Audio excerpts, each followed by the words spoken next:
Hello बच्चा लोग, आज के इस वीडियो लेक्चर में हम बात करेंगे क्लास 10 के एक्सरसाइज 2.3 का क्वेश्चन नंबर 3। तो ये क्वेश्चन 3 बहुत फेमस क्वेश्चन है और बच्चों को बहुत ही ज़्यादा कंफ्यूजन होता है इस क्वेश्चन में। तो आइए इस क्वेश्चन को सॉल्व करने से पहले मैं थोड़ा सा बेसिक सिखाता हूँ और फिर इसको कराता हूँ। बच्चा लोग ध्यान से समझना, मेरे पास पॉलिनोमियल है x² + x - 6, ठीक है। अगर हम लोग इसको फैक्टराइज करें तो कैसे फैक्टराइज करेंगे? 6 कम 6 आएगा, है ना, जैसे मैं आपको सिखा चुका हूँ। और 6 को फैक्टराइज करने पे क्या आएगा? 2 और 3, है ना। तो 6 को फैक्टराइज करके हम ऐसा लिख सकते हैं 2 × 3 और 3 और 2 दोनों पेयर सेलेक्ट करेंगे। 3 में से 2 घटाएंगे तो x का गुणांक 1 भी आ जाएगा और 3 में 2 का गुणा करेंगे तो 6 भी आ जाएगा, ठीक है। तो अगर यदि आपको फैक्टर निकालना नहीं आता तो मेरे प्रीवियस वीडियोस देख लेना आप लोग। तो ये हो जाएगा बच्चा लोग, यहाँ पर मैं इसको लिख सकता हूँ 3 - 2, क्योंकि यहाँ पर 1 लिखा हुआ है जो अननोन है और बाहर है x - 6, ठीक है। इसको अगर मैं लिखूं सही से तो हो जाएगा 3x - 2x - 6। देखिए मैंने इसको तोड़ के लिखा है, बस 3x में से 2x जाएगा तो वापस ये आ जाएगा और प्लस का ही आएगा। अगर बेटा मैं यहाँ से x को कॉमन ले लूँ तो ये हो जाएगा x + 3 और माइनस कॉमन ले लूँ तो x + 3 हो जाएगा। मकसद इस क्वेश्चन को समझाना नहीं, मकसद एक कॉन्सेप्ट समझाना है जो अब आ रहा है। ध्यान से देखें, इस बहुपद के ये दोनों गुणनखंड है, ठीक है। अगर मैं शून्यक निकालूं तो इनको 0 के बराबर करना पड़ेगा दोनों को। तो क्या होगा? x बराबर -3 और x बराबर +2। तो क्या समझ में आ रहा है आपको? देखो एक शून्यक अल्फा जो है -3 दे रखा है, दूसरा शून्यक बीटा +2 दे रखा है। तो यहाँ पे x का मान -3 है तो गुणनखंड में जब वो है तो वो प्लस में है। देखो अगर शून्यक x बराबर -3 है तो गुणनखंड क्या होता है? x + 3 होता है। अगर शून्यक x बराबर +2 है तो गुणनखंड क्या होता है? x - 2। आई थिंक बच्चा लोग मेरी बात को आप लोग समझ पा रहे हो कि ये माइनस में है तो गुणनखंड प्लस में है और ये प्लस में तो गुणनखंड किस में है? माइनस में। मतलब कि अगर मैं इसके गुणनखंड लिखूँ यहाँ पर तो x वर्ग प्लस x, इधर लिख लेता हूँ, x वर्ग प्लस का x माइनस का 6, उसको किसके बराबर लिख सकता हूँ मैं? ऐसा लिख सकता हूँ यहाँ पर ये जो तो गुणनखंड है x + 3 और x - 2। तो बच्चा लोग मुझे ये पता है कि -3 और +2 इसके क्या है? शून्यक है। -3 और 2 इसके क्या है? शून्यक है। और ये दोनों क्या है? गुणनखंड। मतलब अगर ये माइनस में तो ये प्लस में गुणनखंड है और ये प्लस में तो ये माइनस में गुणनखंड है। आ रहा है समझ में? चलो ऐसे ही मैं इसको लिखूंगा यहाँ पर। तो आपको जो जो चीजें दे रखी है वो चीजें समझे आप लोग, क्वेश्चन में अच्छे से पढ़े पहले तो, कि ये जो पॉलिनोमियल है इसके अन्य सभी शून्य जितने भी ज्ञात करने हैं। अब हो कितने सकते हैं? इसके अधिकतम घात देखो 4 है, डिग्री 4 है, मतलब इसके अधिकतम 4 शून्य हो सकते हैं, ठीक है। अब 2 शून्य तो दे ही रखे हैं, मतलब 2 पता करना है, ठीक है। तो चूंकि 2 शून्य क्या क्या है आपके पास? करनी 5/3, मतलब एक शून्य गिरा और एक है करनी माइनस का करनी 5/3। इसलिए अगर इनके गुणनखंड लिखोगे आप तो क्या होगा? x ये प्लस वाला है तो ये काय में आएगा? माइनस में आएगा, जैसा इससे पहले मैंने एग्जांपल में समझाया। और ये माइनस में तो ये काय में आएगा? प्लस में आएगा, ठीक है। पूरा करनी 5/3 पूरा नीचे तक है, ठीक है। ये यहाँ पर भी तो अगर बच्चा लोग अगर इन दोनों का गुणा करेंगे तो हमको एक आइडेंटिटी दिखेगी, क्या? a - b और a + b। अगर ऐसा होता है तो आइडेंटिटी बोलती है कि a वर्ग माइनस b वर्ग कर दो, ठीक है। तो यहाँ पर हम लोग देखेंगे कि यार a - b a + b, तो a मतलब x का वर्ग माइनस b मतलब √5/3 इस पूरे का स्क्वायर, ठीक है। ये वाली आइडेंटिटी आप लोग पीछे लिख लेना, मैं इसको मिटा रहा हूँ बिकॉज मेरे पास जगह की कमी रहेगी, इसलिए आप पीछे लिख लेना। बराबर क्या आएगा बच्चा लोग? यहाँ पर आप लोग देखें x वर्ग और करनी जो है वो रूट से कटती है तो यहाँ पर आ जाएगा -5/3। क्या हम यहाँ इसको क्या लिख सकते हैं? देखो मैं इसको ऐसा लिख सकता हूँ 3x² - 5/3, सॉरी आधा हिंदी और आधा इंग्लिश में हो गया, सॉरी। देखो 3 से 3 कट जाएगा, वापस ही आ जाएगा। अब मैंने ऐसा क्यों किया? क्योंकि मैं चाहता हूँ कि मैं 1/3 यहाँ से कॉमन ले लूँ, दोनों के डिनोमिनेटर से 3 कॉमन आएगा, ऊपर बचेगा 3x², यहाँ पे माइनस। अगर इससे वापस गुणा करोगे तो 3 से 3 कट के x ये वापस आ जाएगा और -5/3 भी वापस आ जाएगा। मतलब ये और ये दोनों एक ही चीज़ है, ये और ये सेम चीज़ है, ठीक है। ये लिखो या फिर ये लिख दो, तो मेरे पास एक गुणनखंड आ गया, ठीक है। तो यहाँ पर आप लोग देख रहे हो कि आपने इस टाइप से इसको सॉल्व करके लिखा। तो मैंने आपको समझने के लिए इसको ऐसा लिखा, आप इसको डायरेक्टली ऐसा लिख सकते थे 1/3 3x² - 5, ठीक है। ये स्टेप्स आप चाहो तो हटा देना और आपको लिखना है तो आप लिख भी लेना, ठीक है। लिख लिया आप लोगों ने स्टेप। चूंकि 2 शून्य किए है ना, इसलिए x माइनस करनी 5/3 x प्लस करनी 5/3 आया और बराबर में गया है। तो हम क्या लिखेंगे कि ये बहुपद के शून्यक है। क्या है? बहुपद के शून्यक है, बहुपद के गुणनखंड है, सॉरी बहुपद के गुणनखंड है। क्या कौन किसका गुणनखंड है भाई? ये 2 शून्यक है, 2 शून्यक है तो ये दोनों गुणनखंड है। ये दोनों को सोल्व करके तो ये लिखा, तो ये दोनों बोलूं या ये बोलूं? ये क्या है? बहुपद के क्या है? गुणनखंड है, जो भी बहुपद के गुणनखंड होते हैं उसको बहुपद में भाग दे सकते हैं हम लोग। तो अब हम क्या करेंगे, जो भी बहुपद होता है उसको भाग दे सकते हैं, जो भी गुणनखंड होता है, जैसे कि देखो 10 का गुणनखंड क्या है 2 और 5, तो 2 से भी भाग दे सकते हैं और 5 से भी दे सकते हैं। वैसे ही हम लोग बोल रहे हैं कि ये शून्यक दिए थे हमको, ये दो गुणनखंड आ गए, इन दोनों को सॉल्व किया तो ये मिला, ये थोड़ा आगे बताया था और लास्ट में हमारे पास ये आया। ठीक है, तो ये गुणनखंड है तो इससे भाग दे देंगे। ठीक है, तो ये तो 1/3 बाहर निकला हुआ, सिर्फ इससे भाग दे दो। ठीक है, 3x² - 5 से। तो ना अब 3x की घात 4 प्लस 6x की घात 3 माइनस 2x वर्ग माइनस 10x माइनस 5 में किससे डिवाइड कर देंगे, ये तो गुणनखंड, इसको बाहर छोड़ दो। 3x वर्ग माइनस 5 से आप चाहो तो इसको सोल्व करके सिर्फ ऐसा लिखोगे x² माइनस का 5/3 और इससे भी गुणा, इससे भी भाग दे सकते हो, लेकिन यहाँ बटे में 3 आएगा, आप लोग को कैलकुलेशन में प्रॉब्लम आएगी, इसलिए मैंने इसको आसान करके ये बना दिया। तो आप इससे बड़ी आसानी से भाग दे दोगे, इससे थोड़ा प्रॉब्लम आएगा।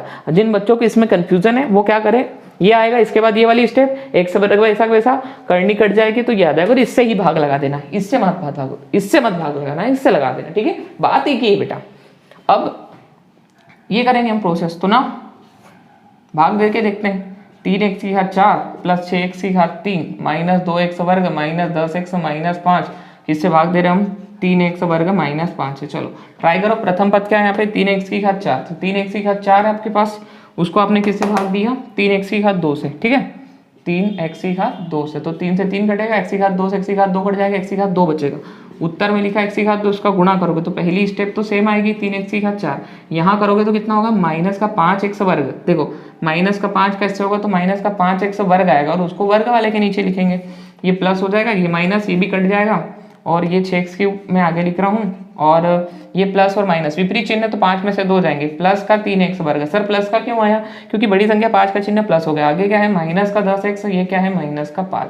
बच्चा लोग बात समझ में आ रही है। ठीक है, अब हम अगर बात करें यहाँ पर, तो हमारा फर्स्ट टर्म है 6x³। ठीक है, उसको डिवाइड करते हैं, कैसे डिवाइड करते हैं 3x² से, तो ये कट जाएगा, यहाँ x बचेगा 3 से 2, तो 2 और x यहाँ पे लिख रहे हैं हम लोग 2 और x। ठीक है, 2 और x से यहाँ पे डिवाइड करेंगे तो आ जाएगा पूरा 6x³ मल्टीप्लाई करेंगे, 2x से यहाँ करेंगे 2 3 6x³ और यहाँ पे करेंगे तो माइनस प्लस माइनस और 2 पंजे 10, हो जाएगा माइनस का 10x। ठीक है, अब हम देखेंगे तो ये माइनस प्लस हो गया, ये प्लस, ये माइनस हो गया। ठीक है, ये माइनस प्लस हो गया, ये दोनों समान है, विपरीत से कट जाएंगे, क्या बचा 3x वर्ग माइनस 5। तो अब आपको पता है ना जिससे भाग देना वही बचा है, तो एक बार में पूरा चले जाएगा, एक बार में पूरा 3x वर्ग माइनस 5, एक बार में पूरा माइनस और प्लस कट जाएगा, या फिर वैसे ही मैंने जो किया था वो रिपीट कर लेना। तो अब आप लोग को ये x² प्लस 2x प्लस 1 में मिला, जो ये भी इसका क्या है गुणनखंड है, क्योंकि गुणनखंड से भाग देने पर गुणनखंड ही मिलता है। क्या सर कैसे, देखो 10 के 2 गुणनखंड है ना, 2 और 5, अगर तुम 10 में 2 से भाग दोगे तो उत्तर क्या आएगा 5, मतलब एक गुणनखंड से भाग देने पर गुणनखंड में दूसरा गुणनखंड आ जाता है। ठीक है, तो चलो ये पूरी प्रोसेस कर ली, आप इस आंसर्स को नोट कर लें। यहाँ से मेरे पास जगह की कमी है तो मैं इसको पूरे को मिटा रहा हूँ। अब इसके बाद हम x वर्ग प्लस 2x प्लस 1 इसको भी नोट कर लेंगे। इस पूरी प्रोसेस को मैं मिटा रहा हूँ यहाँ पे डिवाइड की, और इस लैंग्वेज को भी मिटा रहा हूँ, क्योंकि x² प्लस 2x प्लस 1 दिए गए बहुपद का गुणनखंड है, ऐसा लिखेंगे, दिए गए बहुपद, क्योंकि पूरा बहुपद कौन लिखेगा इसलिए मैंने लिख लिया, दिए गए बहुपद का क्या है, बहुपद का क्या है गुणनखंड है, गुणनखंड है, इसलिए इसको फैक्टराइज करो। x² प्लस 2x प्लस 1 को फैक्टराइज करेंगे, इसका मध्य पद तोड़ो, यहाँ पे एक एकम एक का फैक्टराइज करके क्या लिखेंगे, एक एकम एक, तो वापस ऐसा भी लिख सकते हैं ना, एक और एक। तो हम लोग क्या करेंगे 1 × x² और 2 को क्या से स्प्लिट कर सकते हैं 1 + 1, बाहर क्या आएगा x, यहाँ क्या है प्लस का 1। ठीक है, तो यहाँ पर देखें आप लोग 1 × x² प्लस, ये चिन्ह तो बदलने वाले हैं नहीं क्योंकि सब प्लस में, यहाँ पे गुणा करने पर ये आ रहा है। अब क्या करो, इन दो के युग्म में से कॉमन लो, यहाँ पे सिर्फ x कॉमन आ रहा है तो आपने x कॉमन लिया, तो यहाँ क्या बचेगा x और यहाँ क्या बचेगा प्लस का 1। देखो x गया 1 बचा, x गया तो एक बार x बच गया। ठीक, यहाँ पे कुछ भी नहीं है कॉमन आ रहा तो प्लस का 1 कॉमन ले लो, वापस क्या बचेगा x + 1। ठीक है, या फिर x + 1 और x + 1 ये आ गया।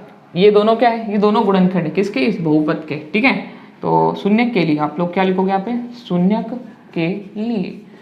के लिए आप क्या लिखोगे x + 1 = 0, x + 1 = 0, तो x बराबर -1 और x बराबर -2। तो अतः आप लिख लेना कि अतः दिए गए बहुपद के सभी शून्य, करनी 5/3 माइनस करनी 5/3 -1 और -1 है। ठीक है, अगर बच्चा लोग इसमें आपको मिड टर्म स्प्लिट में प्रॉब्लम आती है तो आप इसको जरा ध्यान से देखिए, आप मैं बता रहा हूँ आप लोग क्या परिवर्तन और कर सकते हो। सिंस ये x वर्ग है और 2 इंटू एक्स इंटू 1 प्लस इसको लिख सकते हैं हम 1 का स्क्वायर, क्योंकि 1 का स्क्वायर 1 होगा, तो विच इम्प्लाइज ये हो जाएगा x प्लस 1 का होल स्क्वायर, क्योंकि ये आइडेंटिटी देखो a प्लस बी का होल स्क्वायर, खोलो जरा, a की घात 2 तन 2ab, क्योंकि इसका गुणा करने पे वापस ही आ गया और 1 का वर्ग 1 वापस आ जाएगा, तो x प्लस 1 का वर्ग हम ऐसा लिख सकते हैं ना, x प्लस 1 और x प्लस 1।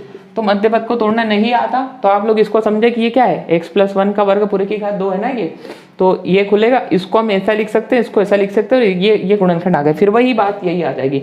तो चाहे आप ये कर लो चाहे ये कर लो, दोनों मत करना है, या ये कर रहे हो तो ये मत करना, ये कर रहे हो तो ये मत करना। ठीक है, तो अब ये दोनों में से एक। ठीक है, अब क्या लिखोगे, अतः दिए गए बहुपद, क्योंकि पूरा बहुपद उतारना मुझे आलसी आ रही है, आप पूरा लिखना, अतः दिए गए बहुपद के सभी शून्य, ठीक है, उल्टी मात्रा दे दी, सभी शून्य, क्या क्या आएगा, एक आएगा करनी 5/3 प्लस का, ठीक है, एक करनी 5/3 काय का, माइनस का, माइनस का, ही प्लस का, और -1 और -1 है। ठीक है, आगे बेटा समझ में, तो ये आपका क्वेश्चन नंबर 3 यहाँ पे कंप्लीट हो गया। ठीक बेटा, यदि आपको ये क्वेश्चन समझ में आया तो सबसे पहले इस वीडियो को लाइक कर दें, और यदि चैनल पर नए हो, पहली बार आए तो चैनल को सब्सक्राइब कर लो और बेल आइकन को प्रेस भी कर लो, ताकि जितने भी वीडियो बनेंगे सबसे पहले नोटिफिकेशन आपके पास आएगा। इतना बढ़िया कंटेंट आप लोग पढ़ोगे सब कुछ समझ में आएगा, और नहीं समझ में आता तो कमेंट्स करके बोले कि सर नहीं आया, मैं एक और वीडियो बनाऊंगा, आपको बिल्कुल समझाने की कोशिश करूंगा। अब वीडियो को एंड करने से पहले एक मैसेज मैं आपको दे रहा हूँ, वो कि हम लोगों ने 2.2 में कुछ क्वेश्चंस दिए थे HW में, तो जिन बच्चों ने उसका आंसर दिए मैं उनका नाम बता रहा हूँ। तो सबसे पहला आंसर है शिवम आशीष कर्मा का, तो बेटा बहुत बहुत कांग्रेचुलेशन, बधाई, ऐसे ही पढ़ते रहो, आपने मेरे दोनों क्वेश्चंस का आंसर सही दिया था। ठीक है, तो पढ़ते रहे, ऑल द वेरी बेस्ट।